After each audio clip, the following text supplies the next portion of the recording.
Bonsoir. Bonsoir à tous. Bienvenue pour ce dernier conseil municipal avant la pause qui marquera les fêtes de fin d'année. Alors nous sommes le lundi 13 décembre 2021 à 19h et je vais commencer par brièvement faire l'appel, vérifier les présents. Donc Vincent Goyer, présent. Catherine Stekelorum. Stéphane Marlot. Mario de Pézril. Antoine Bruno. Christelle Paculic. Julien Détré nous a laissé procuration pour Mireille Goyer. Mireille Goyer. Éric Vizin. Marie-Paul de la Rovère. Evelyne Guernet. Patrick Lambert.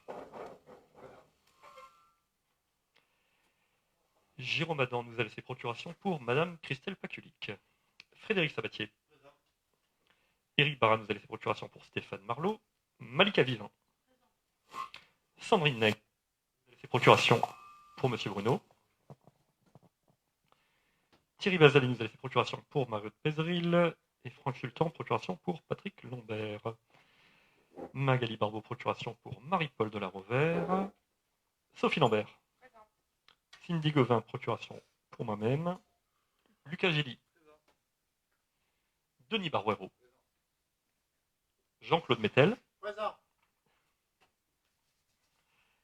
Claudine de Rivas nous a laissé procuration pour Jean-Claude Mettel, qui est donc présent. Roger Bernet. Béatrice Salifa nous a laissé procuration pour Denis Barouero. Et Bernadette Bonzon, procuration pour Roger Bernet. L'appel étant fait et le quorum étant évidemment atteint, je désigne désormais comme secrétaire de séance Madame Catherine Stekelorum, pour ne pas changer. Et nous passons directement aux décisions du maire. Et je souhaite savoir si vous avez des questions, des remarques sur les décisions du maire. Monsieur Barouero, vous avez la parole. Bonsoir à tout le monde. Donc j'aurai trois questions sur les décisions. La première question porte sur la décision numéro 135 qui concerne la convention passée avec une association des enfants de Vaillant concernant l'utilisation du gymnase le samedi 11 décembre, si je ne me trompe pas. Est-ce que cette manifestation a été maintenue d'abord? Il me semble que oui. Oui. Bon, alors, j'ai cru voir mais vous allez me le confirmer si c'est vrai ou pas, sur des réseaux sociaux, un certain nombre de photos circulant, je pense bien qu'elles viennent de là, qui montrent qu'un certain nombre de prescriptions sanitaires ne sont pas respectées. Alors, en particulier par rapport aux recommandations du Premier ministre de fin novembre, on voit des personnes sans masque et on voit par exemple que alors, je ne sais pas si les contrôles sanitaires des passes sanitaires ont été réalisés ou pas, ça, les photos ne le disent pas. Et surtout, nous voyons que les prescriptions des espacements de 2 mètres entre les personnes, manifestement, ne sont pas respectées. Donc, ma question, c'est par rapport à cette décision, comptez-vous faire quelque chose?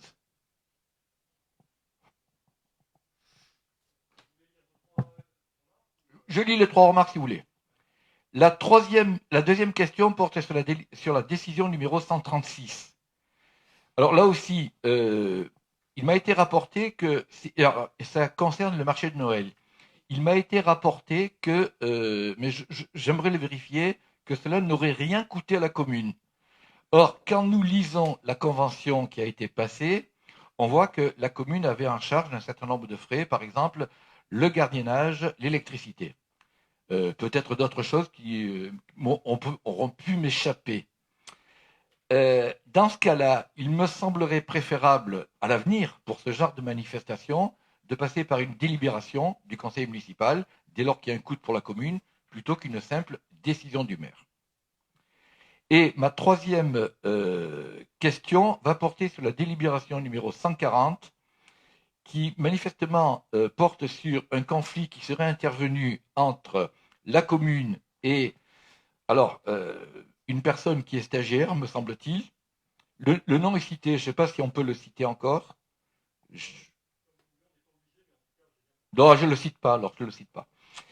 Une personne stagiaire dont la commune prend la décision de faire défendre ses intérêts par un cabinet d'avocats, ce qui est tout à fait logique, je pense. Mais on aimerait savoir un petit peu, même si c'est sous le sceau de la confidentialité, qu'est-ce qui se passe entre la commune et on va dire cette fonctionnaire stagiaire, quoi, cet employé. Voilà. Voilà mes 3 questions. Alors, Stéphane, tu voulais répondre brièvement sur la première, c'est ça? Alors, la première, on rappelle qu'il s'agissait de la manifestation qui s'est déroulée au sein du gymnase ce week-end, organisée par une association de parents d'élèves, à savoir les Olympiades. Ouais, exactement. Alors bonsoir à tous déjà. Bonsoir Monsieur Barouero. Je voulais juste prendre la parole par rapport à ce que vous avez dit sur le contrôle du pass sanitaire, parce que j'ai eu l'info ce matin. Effectivement, la police municipale s'est rendue sur les lieux le 11 décembre pour les Olympiades et c'était les délégués des parents d'élèves qui faisaient le contrôle des passes sanitaires. Les 2 policiers présents ont joué le jeu puisqu'ils ont eux-mêmes présenté leur passe sanitaire pour pouvoir rentrer au gymnase et donc participer à la manifestation. Donc je voulais juste vous répondre par rapport au pass sanitaire. Par ailleurs, on rappelle qu'il s'agit d'une manifestation organisée avec à destination des enfants. Excusez-moi, monsieur le maire, mais il y avait 2 autres aspects dans ma question. Hein. Il y avait également le port des masques et la proximité des personnes. Et en même temps, je me demande s'il est vraiment opportun de publier des photos qui montrent que les consignes sanitaires ne sont manifestement pas respectées dans cette manifestation. Alors, une fois encore, je vais me permettre de répondre, puisque je n'avais pas laissé Stéphane faire la totalité de la réponse. En l'occurrence, quand il n'y a pas de sanitaire, les distanciations ne sont pas à respecter de la même façon que quand il n'y a pas de passe sanitaire. Et donc, par ailleurs, quand il s'agit d'enfants, c'est jamais évident de faire respecter en plus ces questions de passe sanitaire, ces questions de distanciation. Je reviens au pass sanitaire. J'ai pu constater, moi aussi, qu'il était bel et bien contrôlé à l'entrée, hein, puisque je suis passé sur cette manifestation. Vous nous dites que vous vous basez sur les photos, vous auriez pu passer, ça aurait été avec grand plaisir. Hein. On voit beaucoup mieux quand on est sur place que quand on imagine des choses depuis quelques photos. Maintenant, effectivement, sur les photos, il peut toujours arriver qu'on ait l'impression que les gens sont proches, et même qu'ils soient proches, mais une fois encore, le pass sanitaire étant instauré, le port du masque étant respecté par la plupart des gens, une fois encore, le but, c'est de réussir à minimiser au maximum le risque. Donc si vous me dites qu'il y a des risques zéro, moi, ça n'existe pas les risques zéro. Et personne dans ce pays a bien compris aujourd'hui que toutes les mesures qu'on prenait nous permettaient d'éviter totalement la maladie. On diminue globalement le risque. Donc on fait le maximum, même quand ça ne fait pas plaisir. Je pense par exemple à votre deuxième question, ou en tout cas à la manifestation qui fait l'objet de votre deuxième question, le marché de Noël. On l'a instauré avec pass sanitaire parce qu'on avait la possibilité de contrôler les accès. Eh bien, voilà, c'était une contrainte, on fait avec. Et on sait qu'on participe à minimiser le risque sans qu'il soit nul pour autant.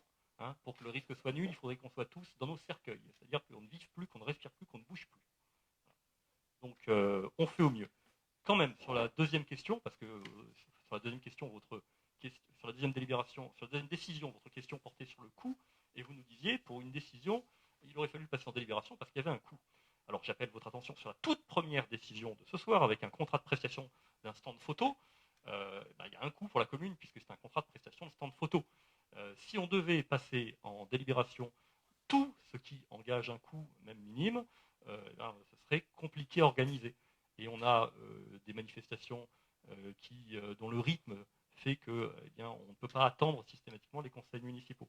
Donc là, en l'occurrence, vous me donnez l'occasion, puisque vous me tendez la perche sur le coût de cette manifestation, j'avais effectivement eu l'occasion de le dire à un certain nombre, et c'est l'occasion de le rappeler à toute la population, qu'effectivement, c'est une manifestation dont le coût a été très faible, dans la mesure où la totalité des manèges, notamment, était payée par notre prestataire, qui par ailleurs installait les chalets et les commerçants. Donc ça revient à un abandon de recettes sur les chalets pour le prestataire, et de nombreuses communes pratiquent de la sorte. Ce même week-end, les villes d'Istres et de Lançon, par exemple, passaient par le même prestataire pour leur marché de Noël.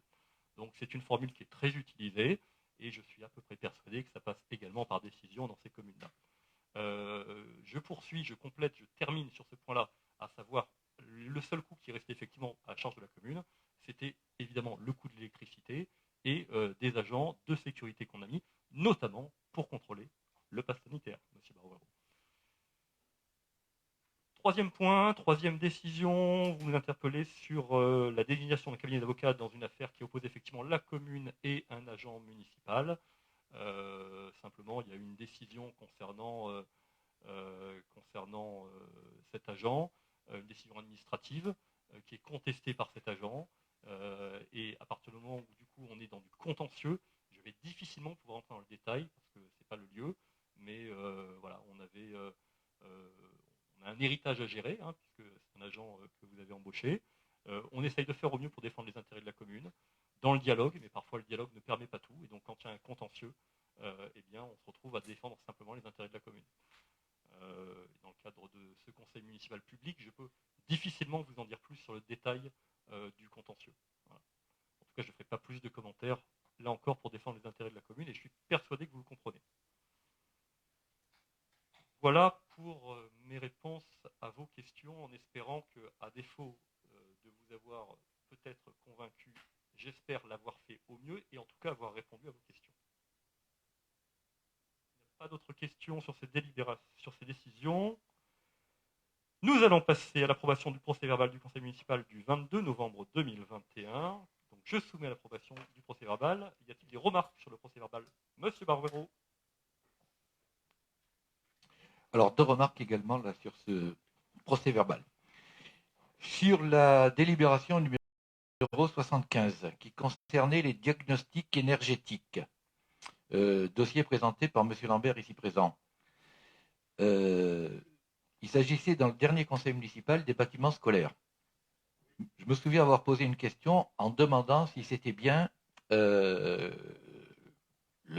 tout dernier, la toute dernière délibération concernant ces diagnostics énergétiques. Monsieur Lambert m'a répondu oui, et vous avez cru devoir ajouter, monsieur le maire, qu'évidemment, le ton était un peu méprisant à mon égard, mais peu importe, ça m'est égal. Ironique, monsieur Barbero, ironique. Ironique. Condescendant, disons. On est à quelle page du compromis? Donc, mais peu importe le ton, et qui ne transparaît pas dans l'écrit, donc on s'en tiendra à l'écrit. Donc vous m'avez répondu que, évidemment, bien sûr que c'était complet. Bien, je suis au regret de constater que 3 bâtiments ont été oubliés dans l'ensemble de l'inventaire. Ça, c'est ma première remarque. Alors là, on est sur le compte-rendu du conseil municipal. On n'est pas sur le commentaire du conseil municipal précédent. On est sur le compte-rendu. Oui, mais je dis que dans ce compte-rendu, le compte-rendu dit des choses qui sont inexactes. Voilà, puisqu'il manque 3 bâtiments qui n'ont pas été inventoriés. Alors, vous êtes hors sujet, puisqu'on est en train de poser la question de savoir... On dit les choses. Vous nous avez dit que c'était complet, moi je vous dis non, ce n'est pas complet. Il en manque 3. Alors, on est en train de vous demander de vous exprimer sur le procès-verbal du conseil municipal.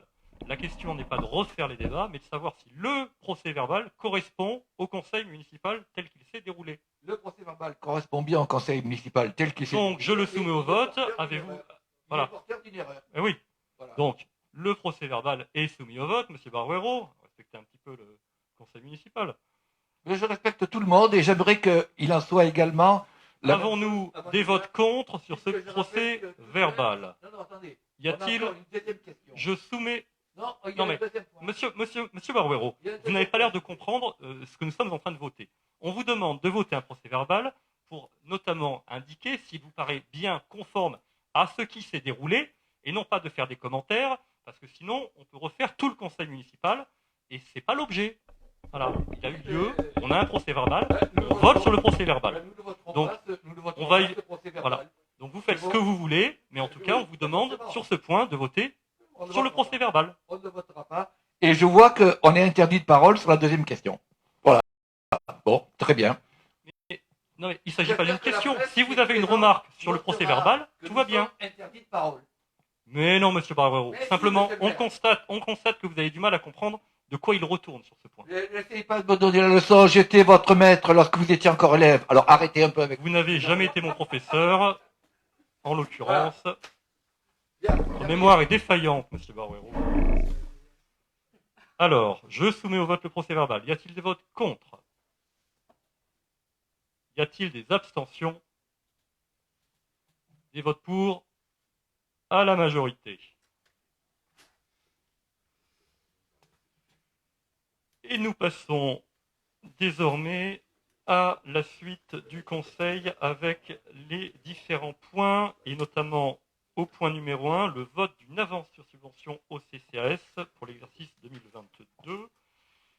la parole est à Madame Pézeril, et j'indique dès à présent, puisqu'il s'agit d'une subvention au CCS, que les membres du conseil municipal qui siègent au sein du CCS ne participeront pas à ce vote. Je laisse la parole à Monsieur Stéphane Marlot sur ce point. Oui, donc pour commencer le conseil municipal, l'ordre du jour, vote d'une avance sur subvention au centre communal d'action sociale pour l'exercice 2022. Monsieur le maire et Madame Catherine Stekelrom faisant partie, étant de plein droit au CCAS, ne peuvent pas présider la séance, donc je m'en charge. Et je passe la parole à Mariotte Pézeril qui va vous présenter le projet de délibération. Bonsoir à tous. Nous proposons d'accorder une avance de subvention au titre de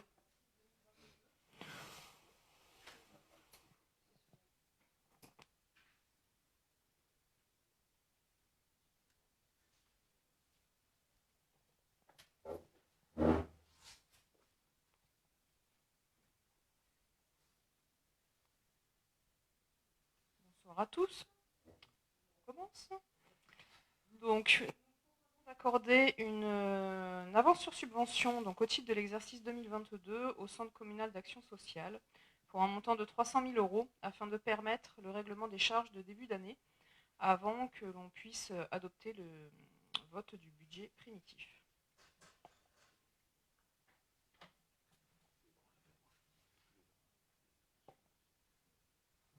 Bien, alors l'exposé étant fait, y a-t-il des questions sur ce projet numéro 1?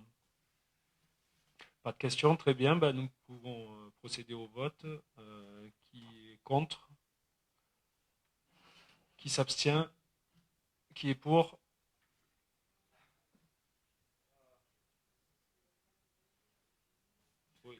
Oui, bien sûr. Alors, comme je l'ai dit pour Monsieur le maire et Madame Catherine Stekerom, d'autres membres du conseil ne peuvent pas prendre part au vote. Il s'agit de Madame Claudine de Rivas, Madame Mireille Goyer, Madame Evelyne Guillermet, Monsieur Lucas Gilly. Donc, les votes à l'unanimité concerneront tous les gens qui n'ont pas été cités.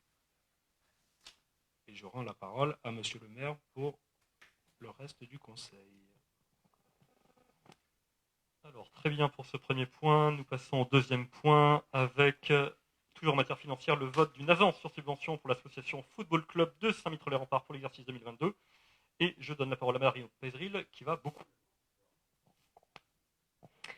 Donc nous proposons de faire une avance sur subvention pour l'année 2022 pour un montant de 10 000 € donc pour l'association Football Club de Saint-Mittre-les-Remparts afin qu'ils puissent également, en attendant le vote du budget primitif, survenir à leurs besoins en trésorerie. Merci Marie-Aude. Avons-nous des questions sur ce point? Pas de questions. Je soumets au vote. Y a-t-il des votes contre? Des abstentions? Des votes pour? À l'unanimité. Merci à vous. Projet numéro 3 avec toujours un projet présenté par Madame Pézeril concernant cette fois-ci les tarifs municipaux pour 2022. Donc nous avons...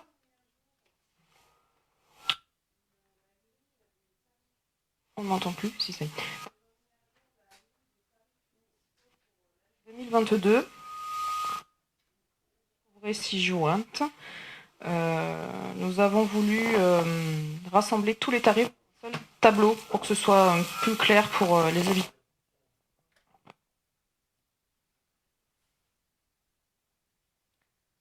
Donc, je disais, nous avons voulu rassembler tous les tarifs dans un seul et même tableau afin que ce soit plus clair pour les Saint-Mittréens.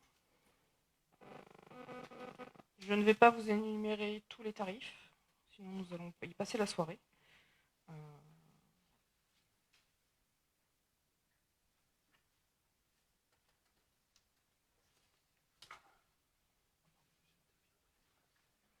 Petit souci de micro, on va s'en sortir. Donc, y a-t-il des questions sur ces différents tarifs municipaux? Pas de questions. Des votes contre? Des abstentions? À l'unanimité. Merci à vous. Projet numéro 4, budget municipal, admission en non-valeur et créance éteinte de taxes et produits irrécouvrables sur les exercices antérieurs. La parole à l'adjointe aux finances, Madame Pézeril.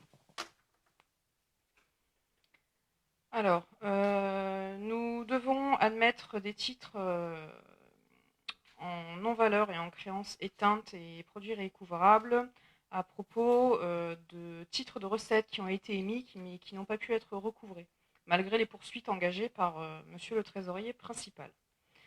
Donc les admissions en non-valeur s'élèvent globalement à 5 357 € et 1 centime, avec une répartition par année. Donc ce sont des créances qui datent depuis de 2016 à 2020.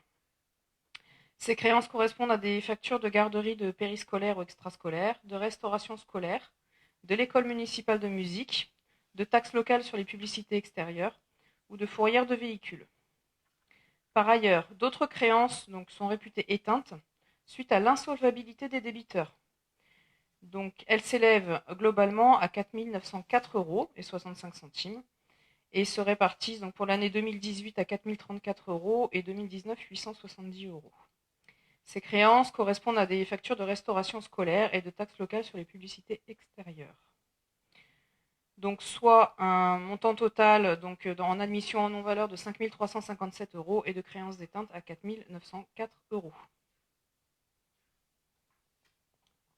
Merci Marie-Aude. Avons-nous des questions sur ce point? Pas de questions. Alors nous mettons au vote. Y a-t-il des votes contre? Des abstentions? Des votes pour? À l'unanimité. Merci à vous. Projet numéro 5, toujours avec l'adoption du principe d'autorisation d'inscription de biens de faible valeur en section d'investissement pour l'exercice 2022. La parole à Madame Pézeril. Comme tous les ans, nous demandons l'autorisation d'inscrire les biens de faible valeur en dessous d'un seuil de 500 € en section d'investissement, pour l'année 2022. Et cet exposé des motifs se suffit à lui-même sans problème. Y a-t-il des questions? Pas de questions. On passe au vote. Des votes contre? Des abstentions? Alors, vote pour à l'unanimité. Merci à tous. Projet numéro 6, vote du quart des crédits d'investissement. Madame Pézeril. Donc nous demandons l'autorisation d'engager, de liquider, de mandater les dépenses d'investissement, et ce dans la limite du quart des crédits ouverts au budget de l'exercice 2021. Les factures d'investissement qui seront engagées en début d'année 2022 afin de payer les fournisseurs pour les prestations réalisées, dont la nature s'élève au cautionnement, aux frais d'études, acquisition de logiciels, aux subventions d'équipement, à l'acquisition de matériel technique, à l'acquisition urgente de matériel divers, aux travaux de voirie, à l'éclairage public, aux travaux urgents dans les bâtiments communaux, aux travaux de sécurité, aux prêts et aux opérations sous mandat réalisées pour le compte de la métropole. Le budget primitif 2021 pour les investissements s'élevait à 4 715 837. Donc nous aurions une autorisation pour 1 178 960 €. Merci pour cette présentation. Des questions? Pas de questions sur ce point technique qu'on a en début avant chaque, en fin d'année. Suivant, c'est de la forme. Des abstentions, des votes pour, à l'unanimité, à vous. Projet numéro 7, avec cette fois-ci une approbation des avenants numéro 4 aux conventions de gestion relatives aux compétences parcs et aires de stationnement, ainsi que eaux pluviales. Il s'agit évidemment des compétences qui ont été transférées à la métropole et pour lesquelles la métropole rétrocède aux communes qui le souhaitent l'exercice de cette compétence dans le cadre de conventions de gestion. Donc ça a déjà été réalisé depuis plusieurs années et on a évidemment la poursuite de cette disposition dans la mesure où la refonte de la métropole en cours n'a pas encore été mise en œuvre totalement, c'est-à-dire que la loi est encore en cours de discussion. Donc en tout cas, pour la continuité du service public, il vous est évidemment proposé d'approuver ces avenants. Y a-t-il des questions sur ce sujet? Monsieur Barouero, vous avez la parole. Oui, alors, au-delà de la rétrocession des deux thèmes que vous venez de mentionner, la question se pose maintenant, puisque nous savons que même si la loi n'est pas complètement votée, elle est suffisamment avancée pour qu'on voit se dessiner l'avenir à l'horizon 2023.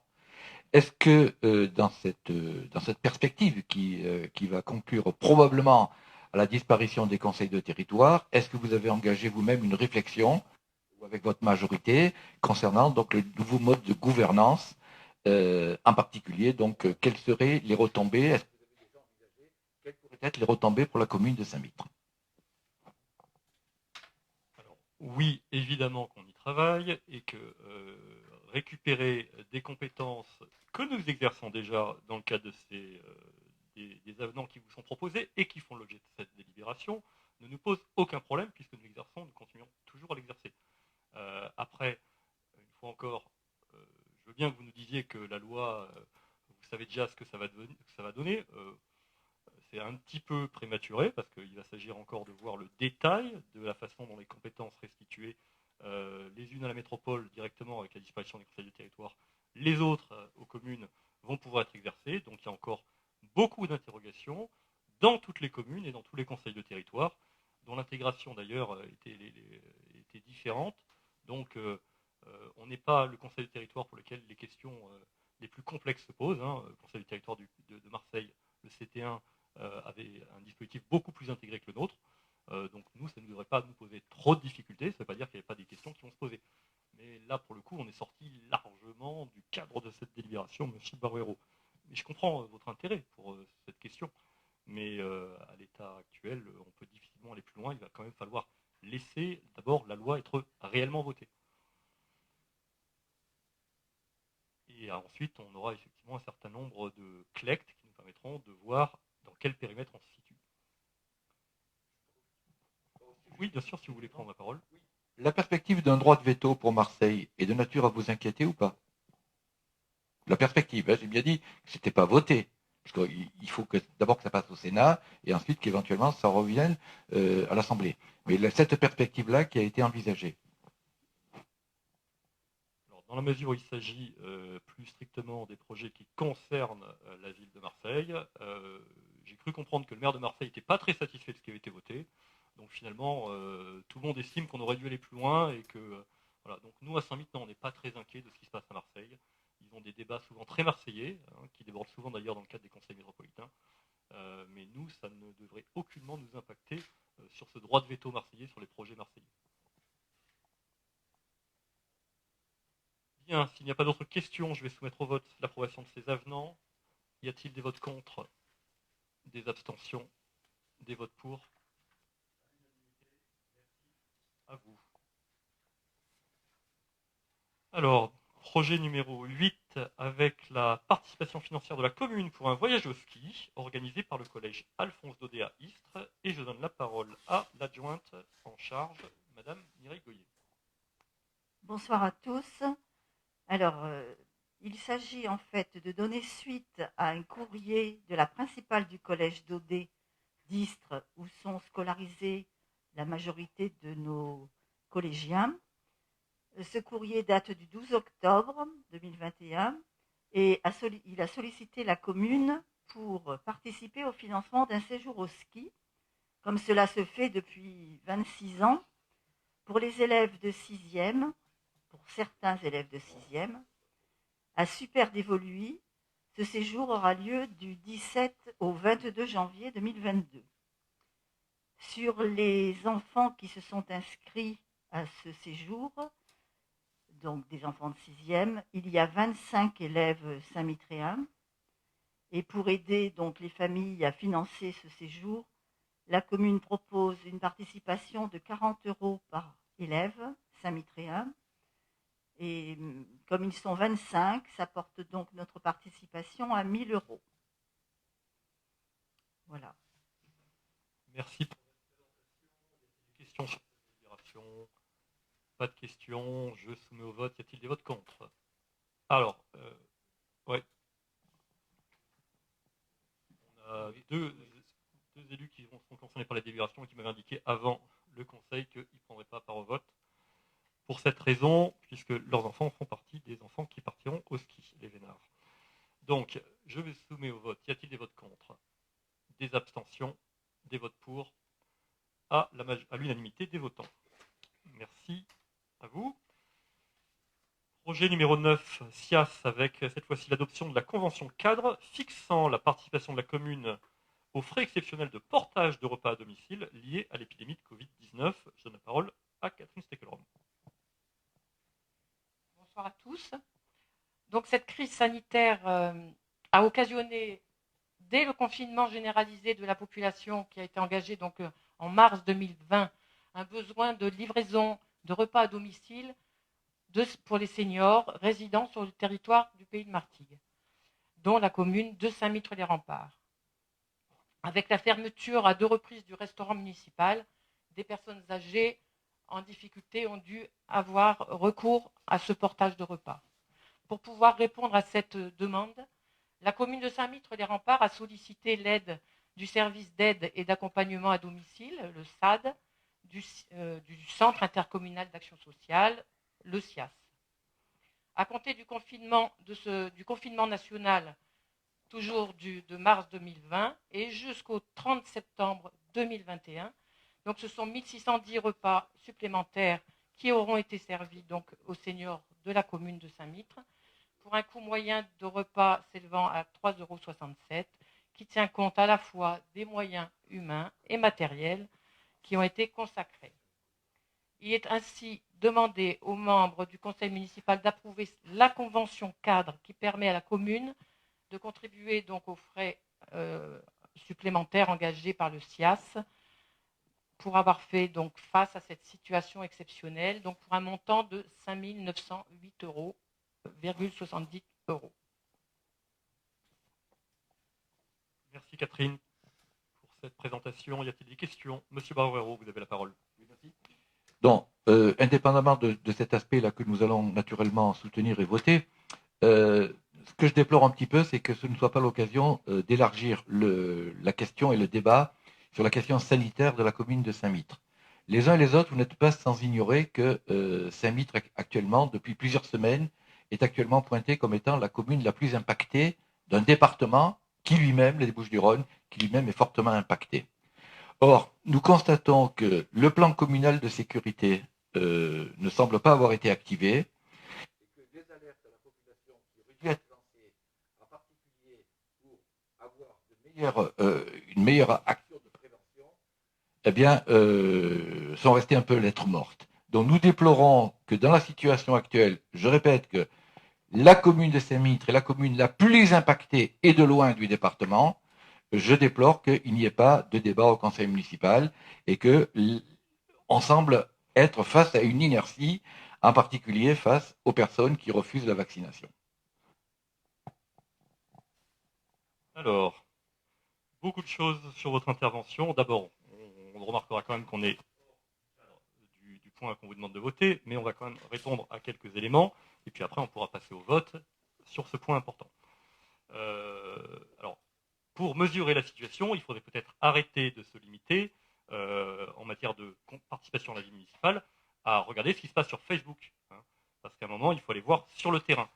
Donc, si vous voulez qu'on parle de la situation de la commune de Saint-Mitre-les-Remparts, on va faire la différence entre d'abord les personnes de plus de 65 ans, qui, contrairement à ce que vous dites, ne sont pas du tout les plus impactées dans la commune.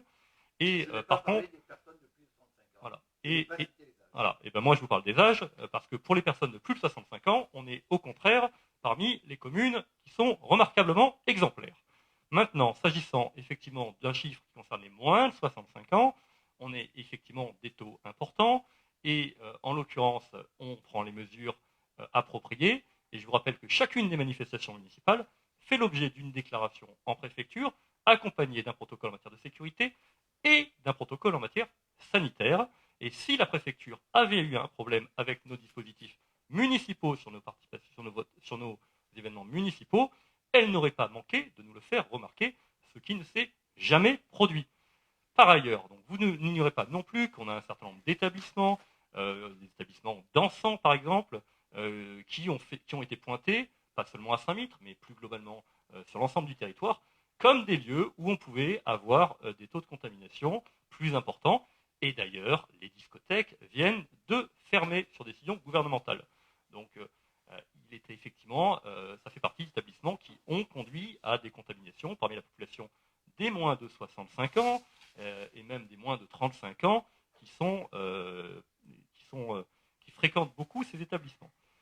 On a également eu, comme dans beaucoup de communes de France, des écoles qui ont été touchées, donc des enfants qui ont été touchés. Et ça a d'ailleurs conduit le ministre à ne plus demander les fermetures de classe chaque fois qu'on avait un cas dans la classe, mais à l'augmenter jusqu'à 3 cas. Et il ne l'a pas décidé seulement pour Saint-Mitre, il l'a décidé pour l'ensemble du territoire. Monsieur Barouero, je pense que vous n'avez pas bien aperçu non plus le contexte national. Nous avons un pic national, et si aujourd'hui on a un renforcement, ce n'est pas lié à la commune de Saint-Mitre-les-Remparts. Donc il faut arrêter de regarder le petit bout de la lorgnette qui vous intéresse parce que vous extrapolez à partir de là. Il faut regarder une situation globale, et la situation globale, c'est que la commune de Saint-Mitre-les-Remparts répond à l'ensemble des dispositifs. Un point quand même qui va m'amuser, parce que là, vous ne manquez pas de culot, sur le plan communal de sauvegarde. Je vous rappelle que ça fait plus de 10 ans, d'abord vous avez dit sécurité, c'est sauvegarde, ça fait plus de 10 ans que qui aurait dû être mis en place, il ne l'est toujours pas, donc vous avez été, pendant tout le mandat précédent, vous aviez l'occasion de le mettre en place, vous ne l'avez pas fait, c'est très étonnant parce que je sais qu'il y a des gens dans votre équipe qui y avaient travaillé, mais pourtant vous avez décidé de ne pas aller au bout de cette démarche, c'est très dommage, donc nous l'avons reprise, ça prend un petit peu plus que 18 mois parce qu'on associe les services. Et si ça vous amuse, on peut même vous préciser qu'avec l'adjoint à la sécurité, nous étions la semaine dernière en formation sur ce point précis, sur une cellule de crise. Donc ne vous inquiétez pas, nous avançons et à la fin du mandat, nous aurons réalisé ce que vous n'avez pas fait sous le mandat précédent. Voilà ce que j'avais à dire sur de sauvegarde. Donc je constate qu'effectivement, vous pointez qu'il faut un délai pour mettre les choses en place. Effectivement, les élections ne nous ont pas laissé ce temps. Mais j'ajoute. Barouero, enfin. Un mandat entier. Le document est prêt et le principal rédacteur est dans la salle, donc il peut parler quand il voudra. Mais je constate que vous-même, vous dites, nous reprenons ce plan de sauvegarde, il nous faudra encore 6 ans. Donc vous ne pouvez pas nous reprocher de ne pas l'avoir mis en place avant 2020, alors que vous-même, vous dites qu'il vous faudra encore plusieurs années pour le mettre en place. Ceci étant... Vous avez mal entendu, j'ai dit qu'il sera mis en place au cours de ce mandat. J'ai pas dit qu'il ne sera pas mis en place au cours de ce mandat. J'ai dit à peu près l'inverse. Donc, on va considérer qu'il reste encore 4 ans de mandat, donc il vous reste encore 4 ans de mandat pour le mettre en place. Bien, nous sommes d'accord là-dessus. Et ça ne nous prendra pas 4 ans. Deuxièmement, vous devriez savoir que le premier magistrat d'une commune doit prêcher par, je veux dire, l'exemplarité. Or, quand on voit un certain nombre de photos, en particulier sur la revue municipale, vous ne prêchez pas d'exemplarité. Et une fois de plus, vous devriez davantage être présent lors de ces événements. Les masques ne sont enlevés que très brièvement pour une photo, et ça se passe partout. Et ce n'est pas une prise de risque, monsieur Barouero. Ce n'est pas une raison. Et donc, vous qui prêchez l'exemplarité, soi-disant, vous feriez mieux de l'être davantage sur des sujets qui ne vous conduiraient pas à être traités devant les tribunaux. Voilà. Donc, maintenant, nous pouvons enfin passer au vote de ce point, dont nous avons largement débordé, et vous constatez que la discussion et les débats sont libres dans cette enceinte. Et je vous demande sur la convention cadre fixant la participation de la commune aux frais exceptionnels de portage de repas à domicile, savoir qui vote contre, qui s'abstient, qui vote pour, à l'unanimité. Merci à vous. S'agissant maintenant de l'avenant numéro 1 au MAPA 2021-01, je donne la parole à monsieur Bruno. Oui, bonsoir à tous. Donc pour le MAPA 2021-01, relatif aux travaux de voirie et réseaux divers en domaine public et privé de la commune, notifié le 2 juillet 2021, il s'avère nécessaire de créer de nouvelles lignes de prix afin de réaliser des travaux sur le réseau de pluvial. Donc ces travaux concernent la reprise de la voirie et du réseau pluvial des allées Thomas Edison et Léonard de Vinci. Donc, le résultat des études menées avant la réalisation des travaux venant modifier le dimensionnement du réseau pluvial, 2 nouveaux prix doivent être ajoutés par avenant dans le bordereau de prix contractualisé avec la société VRD Provence. Donc, ça correspond à la fourniture et pose de canalisation en fonte de diamètre 300 pour un montant au mètre linéaire de 94 € et la fourniture et pose de grille plate de largeur 500 mm pour la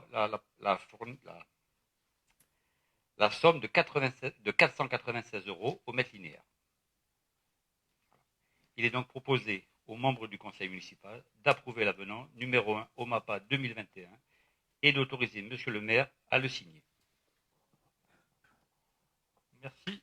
Monsieur Bruno, y a-t-il des questions sur ce point? Pas de questions, je soumets au vote. Y a-t-il des votes contre? Des abstentions? À l'unanimité, merci à vous.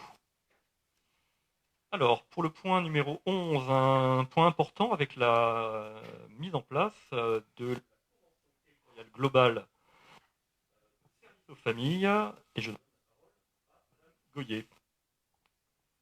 Alors sur ce point, pour lequel vous aviez beaucoup d'annexes dans ce dossier, qui sont donc assez complètes, je rappelle que la branche famille de la Caisse d'allocation familiale est un acteur essentiel de la politique familiale en France.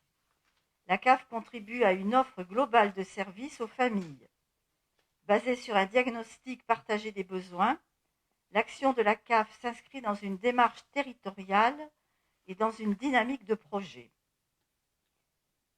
Donc là, nous avons la proposition par la CAF d'un nouveau contrat qui s'appelle la Convention territoriale globale, donc la CTG. Cette CTG remplace le contrat de développement actuel, contrat enfance-jeunesse, et devient donc le contrat d'engagement politique entre la CAF et les collectivités locales. Il s'agit d'une convention qui est signée entre la CAF et le territoire, représenté par 4 communes: Istres, Port-Saint-Louis-du-Rhône, Fos-sur-Mer et Saint-Mitre-les-Remparts. Notre CEJ perdure encore sur l'année 2022 et à partir de janvier 2023 jusqu'en 2025, la CAF proposera de nouvelles modalités de financement qui s'appellent les bonus territoires CTG, qui seront donc mis en place suite à des appels à projets. La grande différence entre le contrat enfance-jeunesse actuel et la CTG, c'est la mise en réseau sur le territoire des thématiques retenues, ce qui permettra de travailler vraiment en concertation avec les acteurs des autres communes sur chacun des thèmes. Si vous avez des questions. Merci pour cette présentation. Donc, y a-t-il effectivement des questions? Pas de questions sur ce point. Je soumets au vote. Y a-t-il des votes contre? Des abstentions? Des votes pour? À l'unanimité, merci à vous. Projet numéro 12 avec cette fois-ci l'actualisation de la liste des cadres d'emploi concernés par les indemnités horaires pour les travaux supplémentaires. C'est une délibération technique qui vise simplement à mettre à jour le tableau qui clarifie les différents cadres d'emploi et grades et fonctions des personnes susceptibles de bénéficier d'indemnités horaires pour travaux supplémentaires. C'est une mise à jour réglementaire, donc il n'y a pas tellement de commentaires supplémentaires à faire, mais si vous avez des questions, n'hésitez pas. Y a-t-il des questions? Pas de questions. Je soumets au vote. Y a-t-il des votes contre? Des abstentions? Des votes pour? À l'unanimité, merci beaucoup. Dernier point, l'autorisation, donc un point encore lié au personnel municipal, avec une délibération de principe pour autoriser le recrutement d'agents contractuels sur des emplois non permanents pour faire face uniquement à un besoin lié à l'accroissement temporaire ou saisonnier d'activité et pour faire face au remplacement d'un fonctionnaire ou d'un agent non titulaire absent. Voilà, donc là encore, le titre permis de bien comprendre de quoi il s'agit. Et là, c'est pareil, y a-t-il des questions sur ce point particulier? Monsieur Barrero, vous avez la parole. Oui, on est un peu surpris parce que c'est la première fois, à ma connaissance, qu'on ait une telle délibération pour les remplacements. Alors, on peut bien comprendre que sur ce que j'appellerais l'événementiel, on puisse avoir besoin de contractuels supplémentaires. Là-dessus, donc, il n'y aurait pas de souci. Mais le remplacement des agents titulaires nous pose question. Est-ce à dire qu'il y a un nombre de titulaires absents relativement important? Et si oui, y a-t-il des causes particulières? Alors, pour être très clair, en fait, un cas suffit à nous poser la question, quand on a effectivement un agent qui est absent pour une durée indéterminée, se pose la question de savoir comment on le remplace efficacement. Alors, il y a deux options dans des cas pareils. On pourrait soit ouvrir un nouveau poste, mais de façon pérenne, alors même que le besoin, on le sait, est temporaire, et on l'espère évidemment toujours temporaire, le plus courtement possible. Et donc, il nous paraît de bonne gestion que de ne pas ouvrir un poste et de le laisser ouvert. Voilà, c'est beaucoup plus contraignant. C'est aussi une clarification, parce qu'il a pu arriver par le passé, et là, je vais éviter de repartir sans arrêt sur le mandat précédent, mais je le dis simplement sans polémique, il a pu arriver par le passé qu'on embauche un agent dans ce cadre-là, sans que ce soit vraiment cadré. Donc en fait, c'est une délibération qui existe dans d'autres communes et qui permettent d'éviter de devoir ouvrir au tableau des effectifs et de répondre effectivement à un besoin temporaire. Je précise, parce que c'est un point important, que ça ne se fait pas au seul desiderata du maire, mais ça se fait évidemment avec les services, avec un recrutement qui correspond effectivement aux besoins et avec une rémunération qui correspond strictement à la nécessité. Donc on est dans un régime très cadré. Monsieur Barbero, vous voulez rajouter quelque chose? Oui, juste un point. Moi, je pense qu'on n'a pas suffisamment d'informations là sur l'état de la situation pour nous prononcer dans un sens ou dans un autre, et donc je propose qu'on s'abstienne là-dessus. Écoutez, je vous remercie de votre explication de vote en tout cas, qui me paraît effectivement très compréhensible. Si maintenant, à l'avenir, vous souhaitez nous apporter davantage d'informations sur l'évolution des situations, nous sommes disponibles. Parfait. Donc, je soumets au vote. Y a-t-il des votes contre sur ce point? Des abstentions, forcément. 6 abstentions. Des votes pour. À la majorité adoptée. Merci à vous. Écoutez, c'était le dernier point de ce conseil municipal. Donc, à présent terminé. Je souhaite évidemment d'excellentes vacances. Bon boudin. Merci à vous. Au revoir.